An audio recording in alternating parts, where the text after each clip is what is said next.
So just bear with me. So I can remember. Okay, now,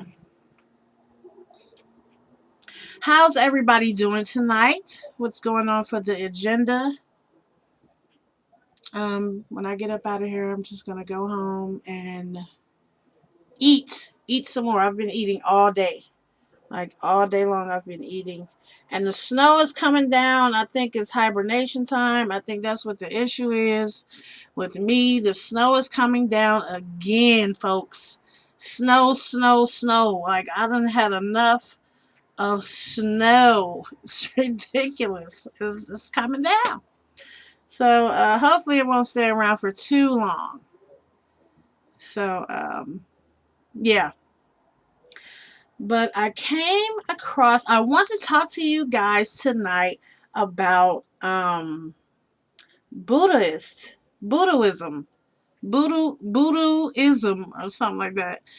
Um, the Buddhas and stuff. The people who, the monks or whatever you call them, they're monks or something like that, and they're transforming into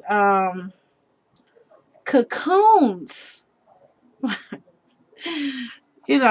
Buddhas transforming into cocoons. I've always been particularly um, weary on the fact that a human being could sit for so long and actually just become a spirit and just like become an outer body experience. I have no idea what it is, but I'm gonna walk you through it real quick. So,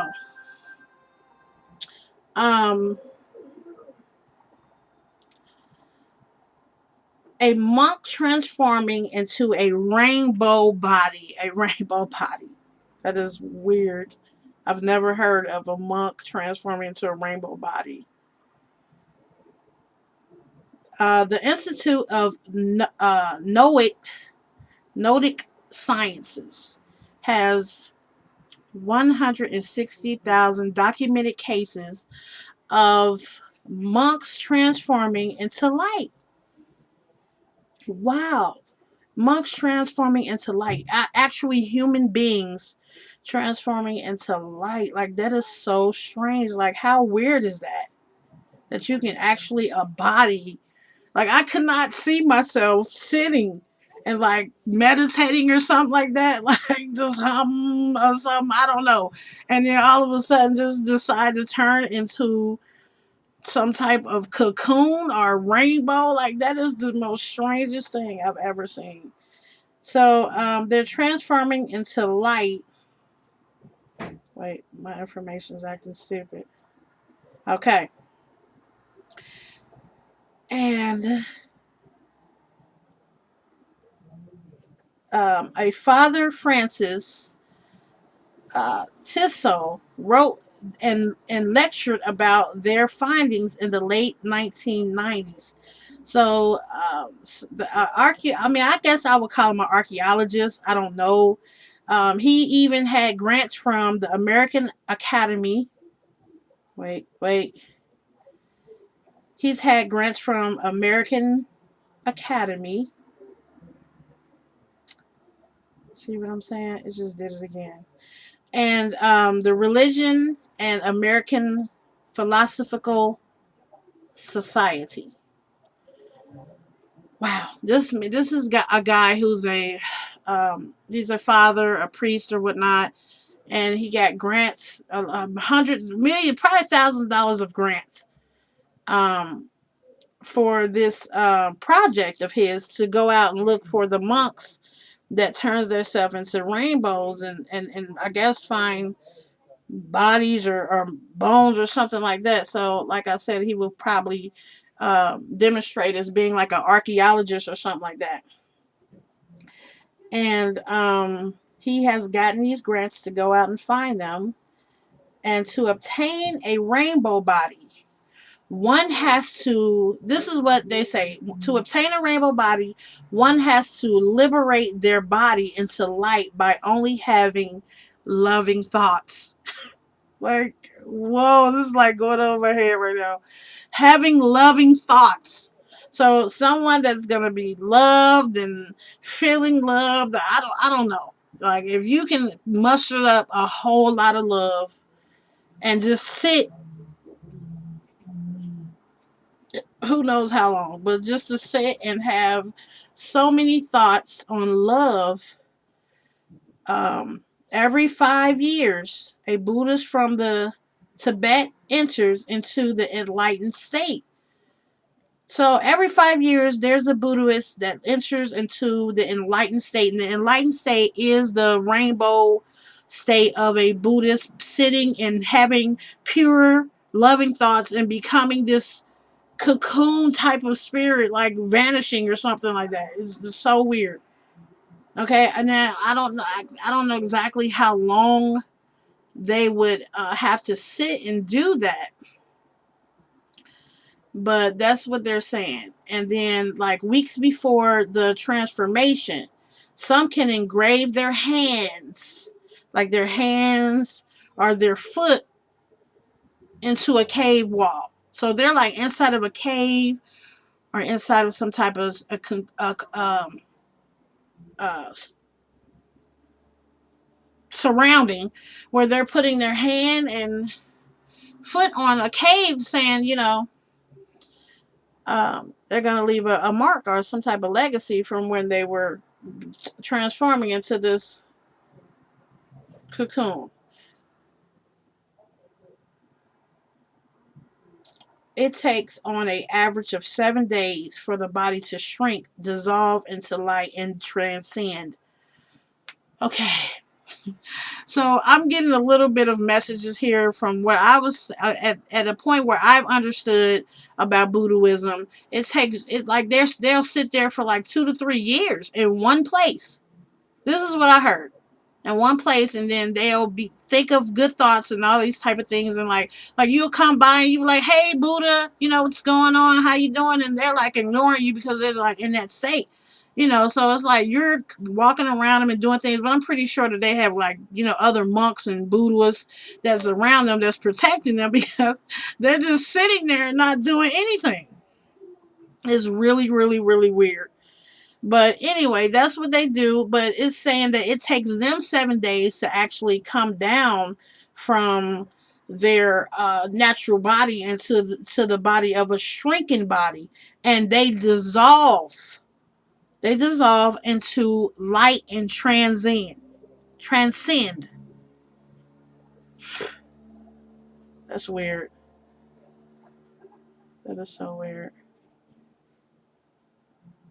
And then most of the time, they become like a child-sized body that's left behind.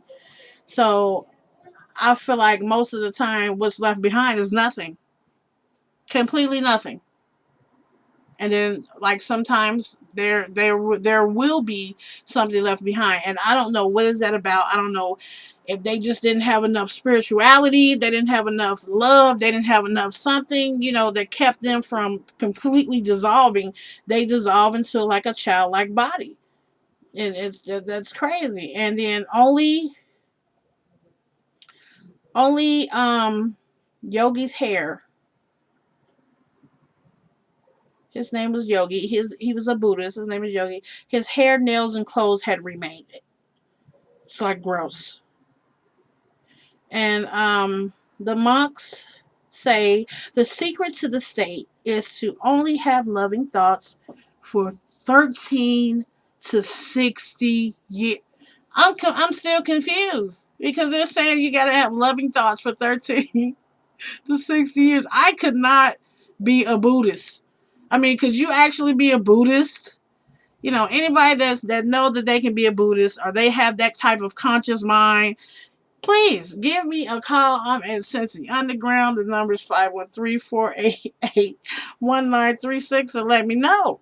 Let me know. I need to know. Do you feel like you can be or become a Buddhist, and spiritually take off? Okay, spiritually take off into um some type of existence, of spirituality. It's weird, like really weird. So yeah, just let me know if you can do that. And for 13 to 60 years, that's a lot.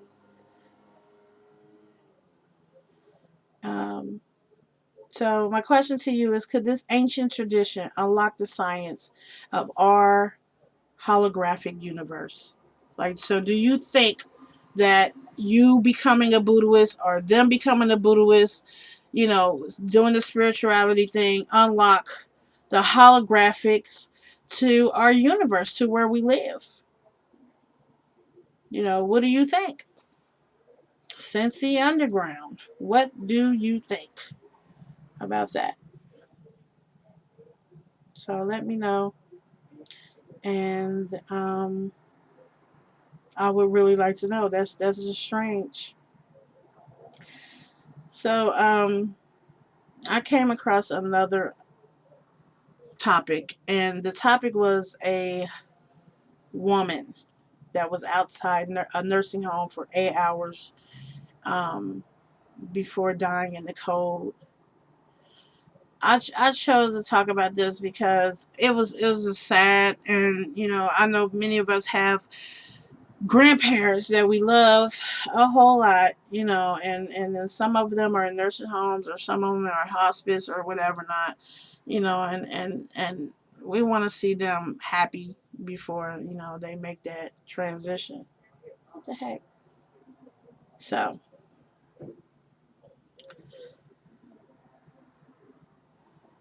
um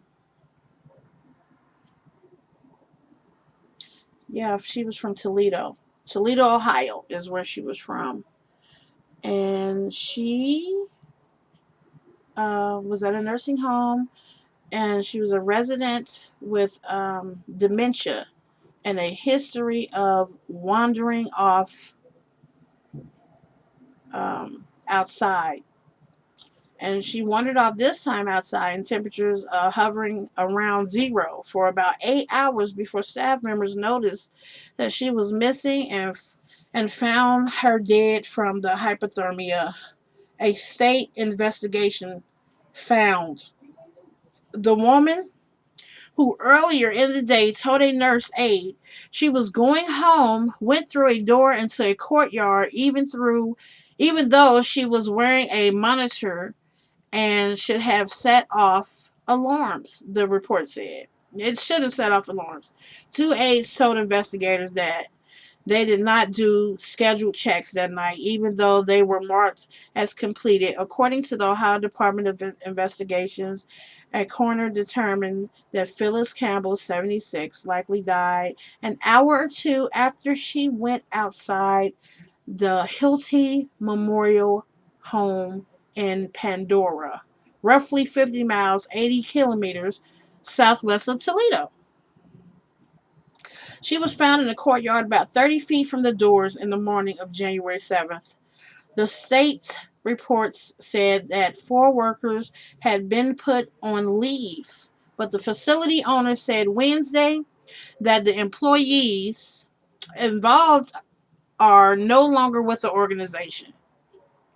So, Laura Voth, chief executive of Mennonites Home Communities of Ohio, said that the nursing home also made changes to safety procedures. Let me reinstate that we are deeply saddened by the loss. We are grieving for the family and extend our hearts to felt and sympathy to them, she said. The Putnam County Sheriff Office has handed over the results of the investigation to the county prosecutor. And the state's finding says Campbell had wandered into the courtyard twice during this week before she died, and that she got out of her room several times, and had that day said, "I'm going home." So she was saying she was going home that day. Like, older people that's like in that dementia state, um, older state will say something like that. She said she was going home. So clearly she was being speaking of like spirituality, death, or something like that. Later that night, she went through a door to the courtyard with an alarm that should sound constantly for 90 seconds, the reporter said. She was also wearing a device that should have been detected when she was wandering the buildings, but the test later showed the sensors did not always work. And the state reported said staff members also told investigators the device didn't always work. So, according to the staff members, they, the the devices didn't always work. So clearly, she got out, and unknown, situation happened where she thought that she could just go or do whatever she wanted to do, like she was dementia, but the alarms didn't go off, so clearly they didn't know that she left the building. So I'm assuming that's what happened. But yeah, I mean, I just feel sorry for her family that she had to go through that, because I've had um, my grandfather was in hospice care at one time, and he was going through that life and death, that change over from life to death, and he was like really tripping out. And when they do that, they need really, they need to be watched really well. So yeah, give me a call. I'm Cincy Underground, Golden Cherry, infamous Golden Cherry, 513-488-1936. I'll be right back. I'm going to a commercial. Talk to you then.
In the mouth until you kiss me. I was done in the mouth until you kiss me.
Jump on board to the radio stream you want to hear. cincyunderground.com.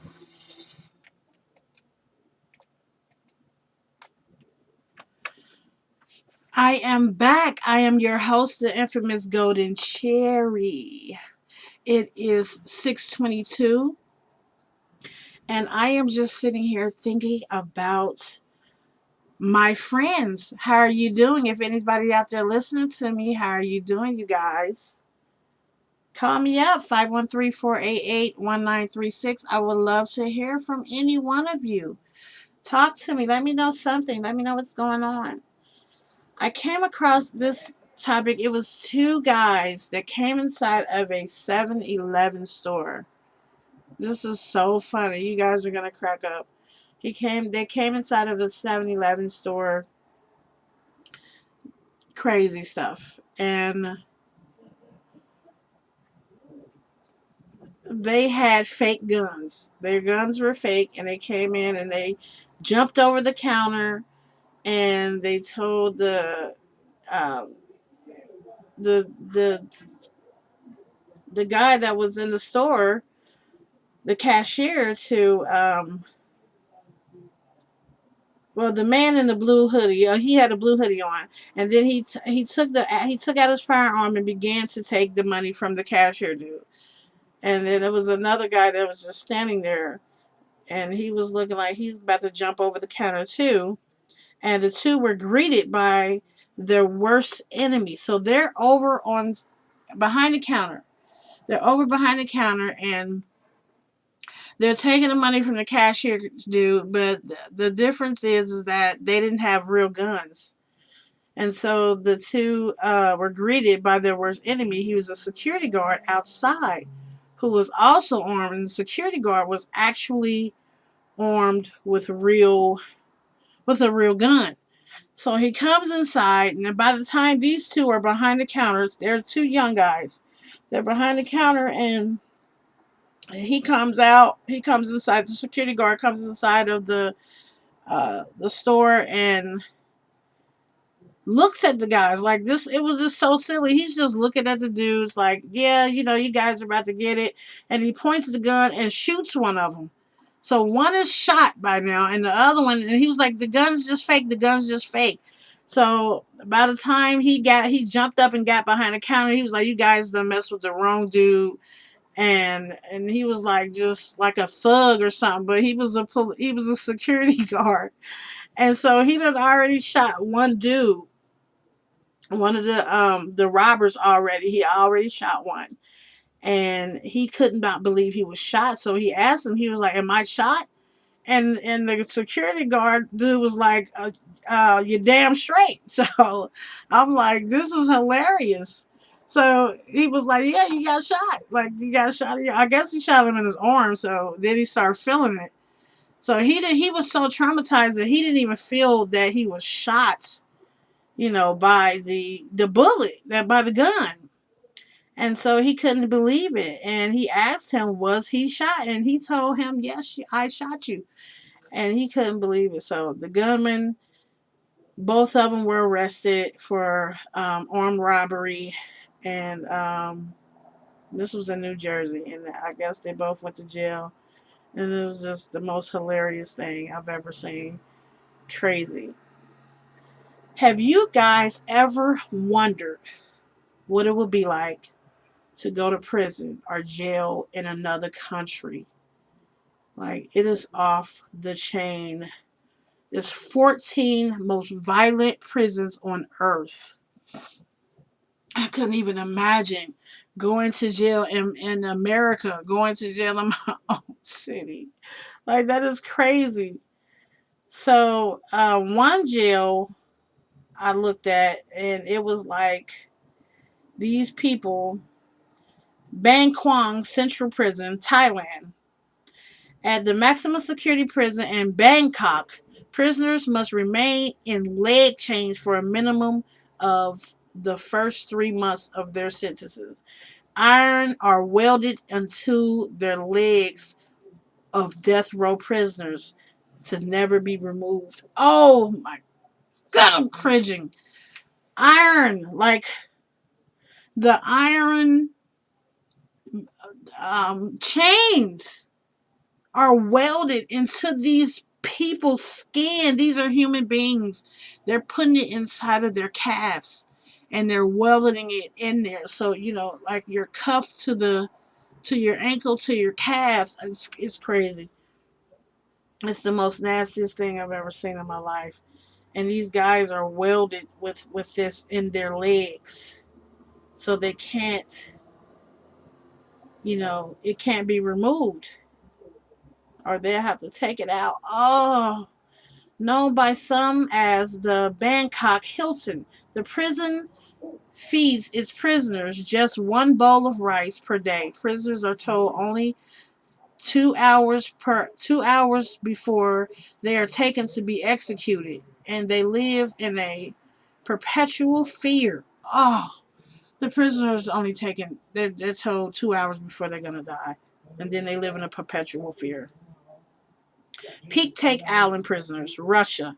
Violence has been curbed in this prison because of 22.5 hours a day spent in solitary confinement with no toilet or sink. It's sad that the inmates began to lose all signs of personality within 1 year. They like completely go crazy. And this is in Russia. That's wild. They look like they're on some type of ship. The island prisoners is surrounded by ice and snow for most of the year. The only time the prisoners get to leave their small cells is when they allowed to enter a small cage located out in the cold. Men holding a rag between pins and pulls against each other for a simple form of exercise, or pace back and forth for a few steps it takes to cross their area. Wow, that's crazy. Committee, Committee, maximum security prisons in Kenya, designed for 1,400 inmates. More than 3,600 people now inhabited the prison. It has no fresh water supply, so the prison forces prisoners to haul large buckets every day. The prisoners' notorious G Block is known for its um, rampant violence and um, predatory sodomy. Inmates are raped daily and murdered, and murders happen frequently.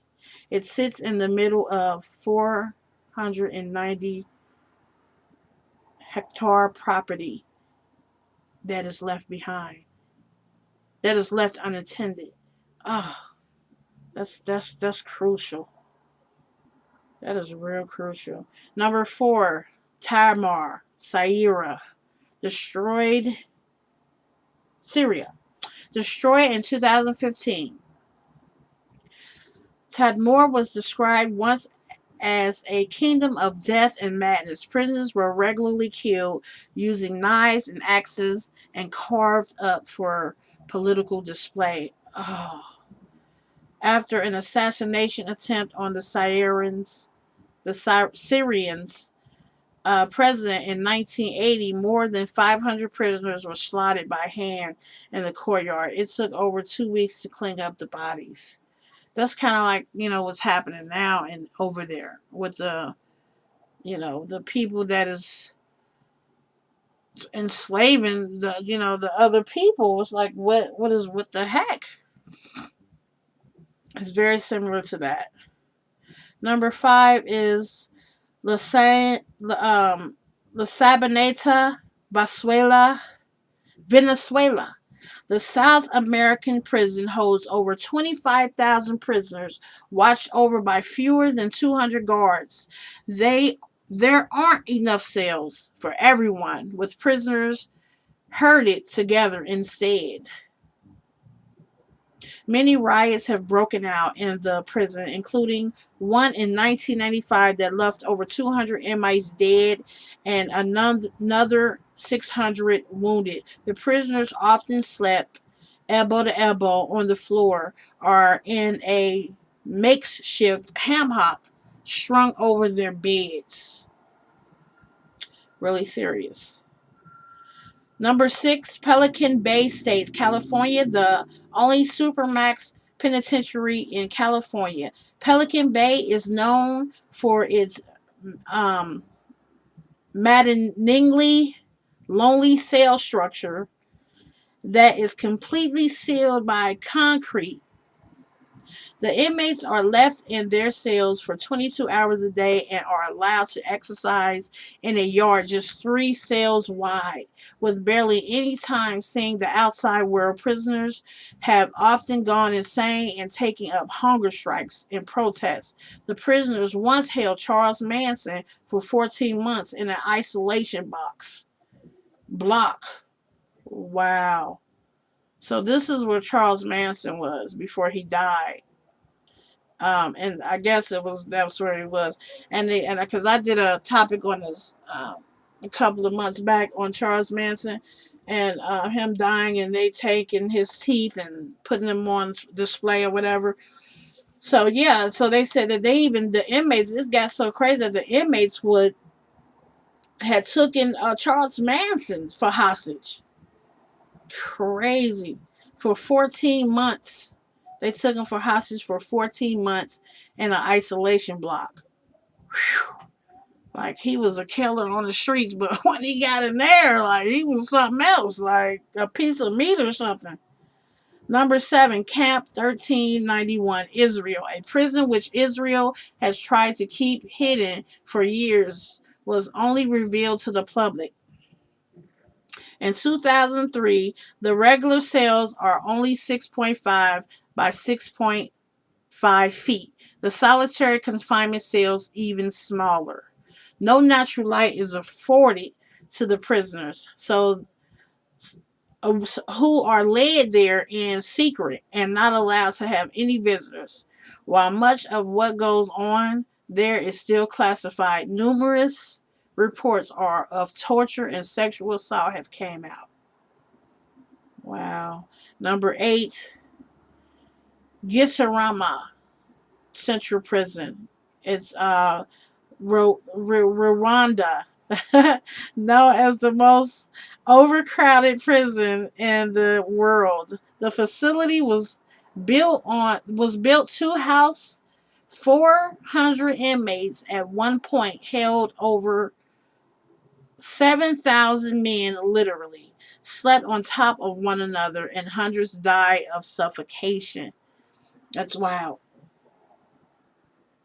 The prison was known to hold many of the Hutu soldiers who carried out the genocide of more than 800,000 Tutsi, Tu- Tutsi, Tutsi, Rwanda in 1994. I remember the movie Rwanda. That was a good movie. So number 9 is Guantanamo. Please don't get me to be doing this. I'm trying to figure this word out. It's Guantanamo Bay, Cuba. Guantanamo Bay, Cuba, established just a few months after the events of September 11th. Gamito has been criticized over the years for its liberal use of torture and violence in interrogation procedures. Wow, they have liberal torture.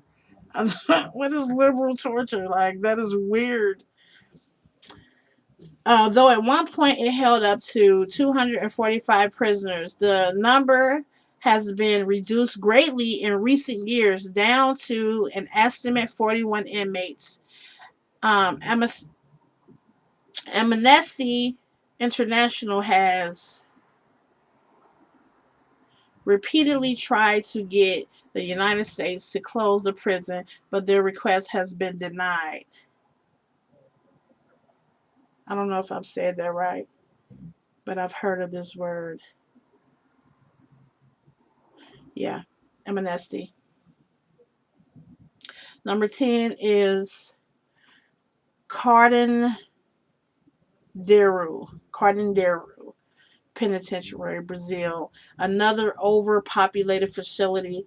Cardenderu once held as many as 8,000 prisoners. 20% of its population was once wiped out by an AIDS epidemic that spread like wildfire throughout the prisoners.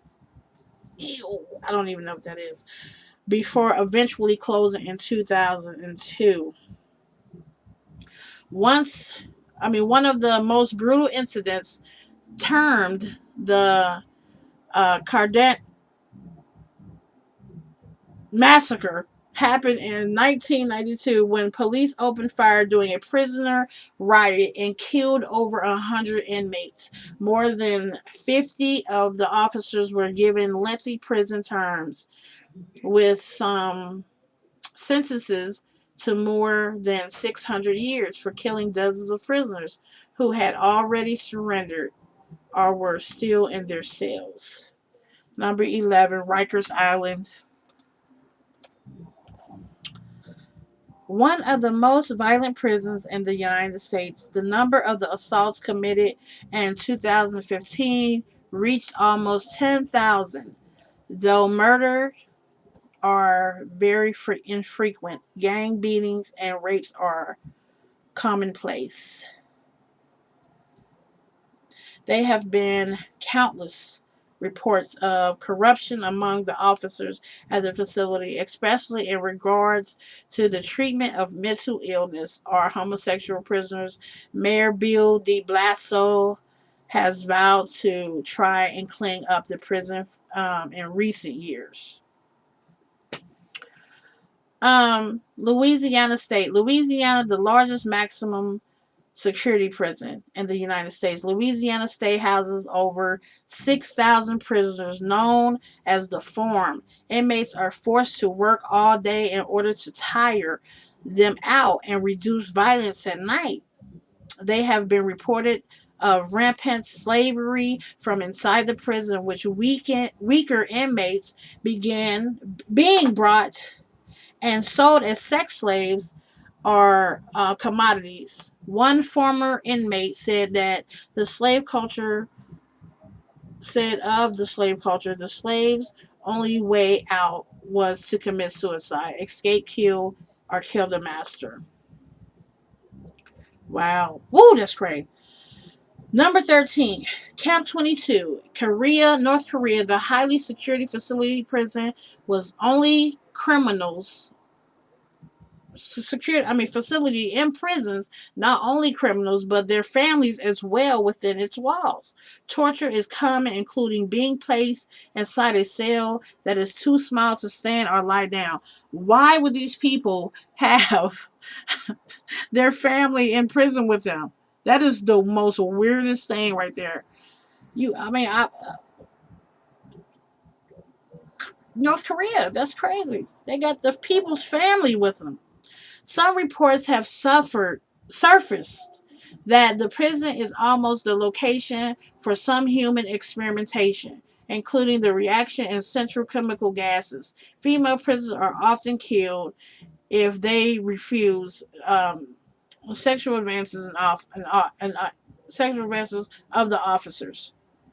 That's wild. 14 ADX, Florence, Colorado. Inmates in this supermax facility are not only kept separate from each other, but even from the guards themselves. This prison is used for only the most dangerous criminals in the country and confirmed terrorists. Some of the current inmates include some guy whose name is very weird. The Hofner Tarzanverse. I'm just gonna say it like that. He's one of the Boston bombers. Therefore, he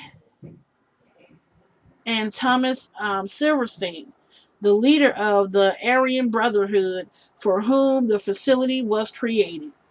Wow, that's some crazy stuff. Which could you imagine being locked up with these people?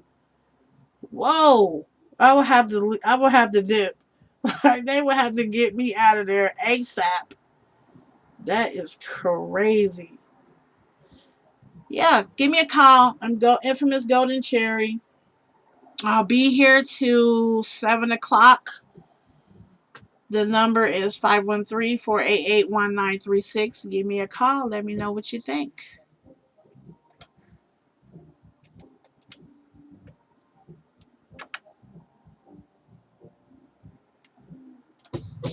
Why I have it in my phone?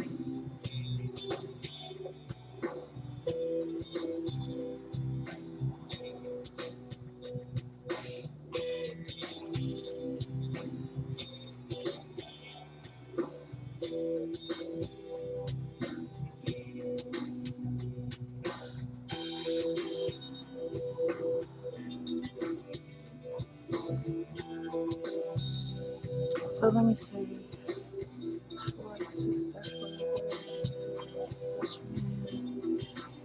And that one.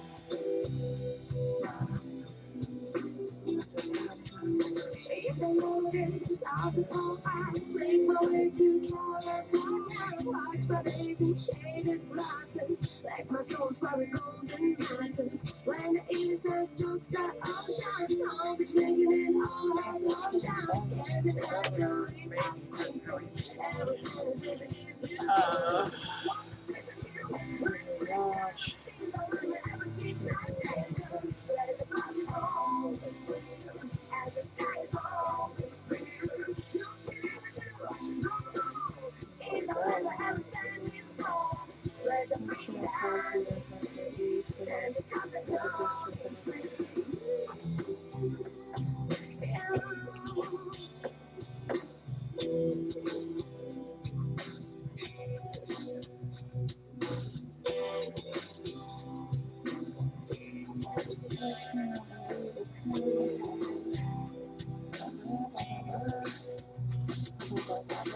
Beginning is never over when you're living in California. Every kid from here to never hopes to make it back from being clever. And it is the ocean. I'll be drinking in all her potions, all her essence, all her lies. Everything is easy if you just try.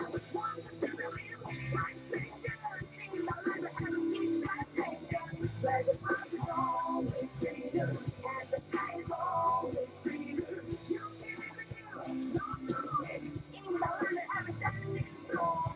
Where the trees stand with trees and the tops of glowing trees.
I am back.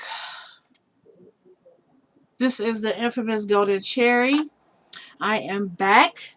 How are you guys doing tonight? Are you still with me? Is somebody calling me? I don't even know if somebody's calling me. Just give me a call. Let me know that you're out there listening to me. Tell me something. A Fort Worth police officer had responded to an unusual 911 call last week. It was from a 95-year-old man. He called to report that his air conditioner was broken. He called to report his air conditioner was broken. How cute. Is that not cute? When the officer arrived, the inside of his house was already nearly a 90 degrees, and he works outside in his yard. His yard is very, very, very clean and pretty, and he's 95 years old. Like, this man is still working, he's still moving around, and blood's still circulating. The officers promised the man that they'll find a solution for him. So they went out and bought him an air condition. They went to Home Depot to buy a new unit for his window. When the workers found out that they were doing it, they all chipped in $150. The officers installed the air conditioning unit inside the man's home later that day. And the 95-year-old couldn't have been more happier. The goodwill doesn't stop there. It's so sweet. After they installed a window unit, the officers worked on replacing his central air for him. So not only did they put in a unit in his window, they fixed his central air. To their surprise, a company offered to do it for free. So someone seen this and called up and said, "You know what? We're just gonna go ahead and fix this man's central air for him for free." Listen, I'm all this all good for the elderly and these things happening good for them. But please come fix my central air for free. I'm just saying, I had to put that out there. But the man's 95 years old, and I congrats to him to being that old, and still kicking it. Like that's amazing. So yeah, the company came out and did it for free for him. So he has the central air all to himself or his house to be cool. So once he gets the central air on, what is he gonna do with his unit? Is he gonna put that up in his basement or something, or give it to one of his grandkids or something like that? I mean, that was just a cool deed. There were a bunch of police officers that actually came out and helped. It was a good deed for that day. What a wonderful situation. And so it is winding down to my time. But I did come across another feel good story about a female and a doctor. They were a doctor. He was 27. He delivered a Nigerian baby on a plane from Paris to New York fellow passengers went after the fellow passenger went into early labor mid-flight. So she went into labor on the flight. A 27-year-old medical doctor returning from his best friend's wedding helped a Nigerian passenger deliver her baby when she went into labor mid-flight last month. Dr. Saj Himmel, a second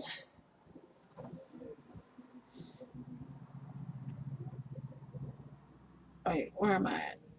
A second year urology resident at the Cleveland Clinic in Ohio, was awaiting a glass of champagne on the Air France flight from Paris to New York on December 17th, when the fellow passenger Toyin Akwapi, I'm just guessing at the names, 41, went into labor a week earlier. I'm just saying.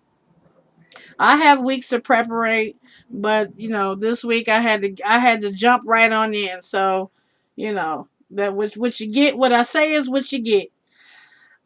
They were 4 hours from their destination and 2 hours away from a safe emergency landing when flight attendants asked for medical help over the loudspeaker.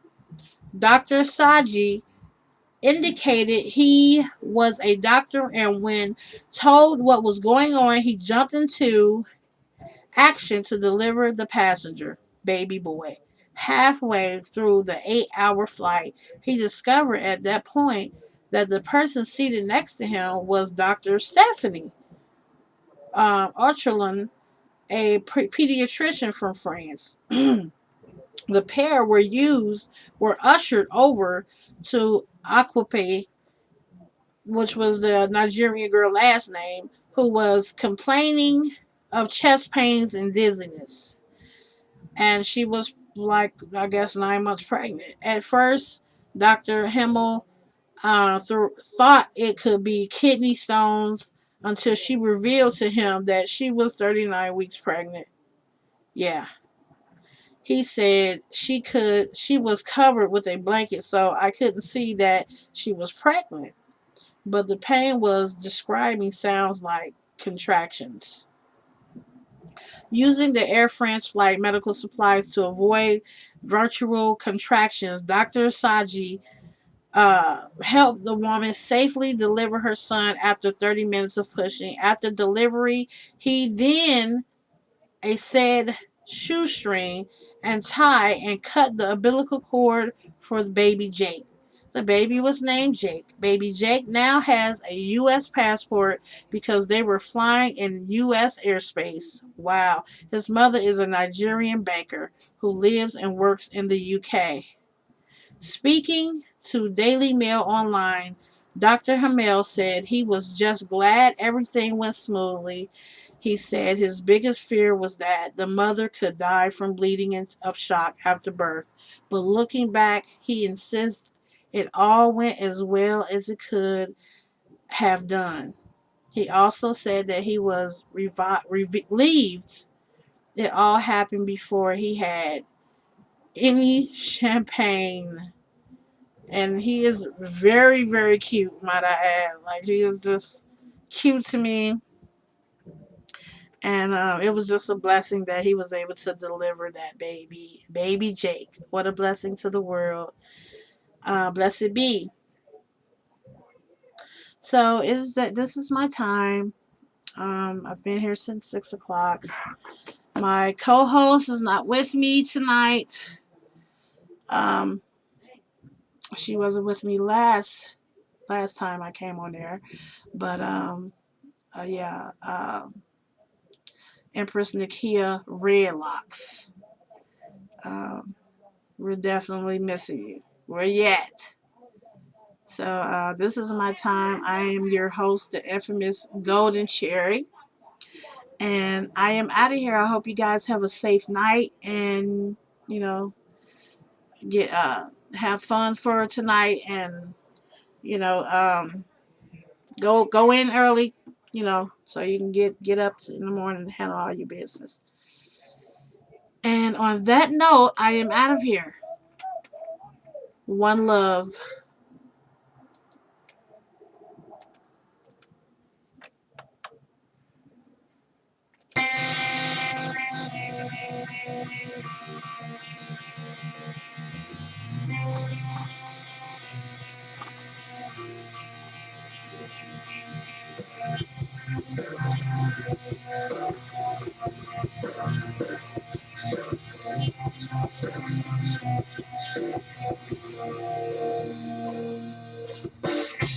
Take a hero, yes, it's right. Save us people, it's all let's die.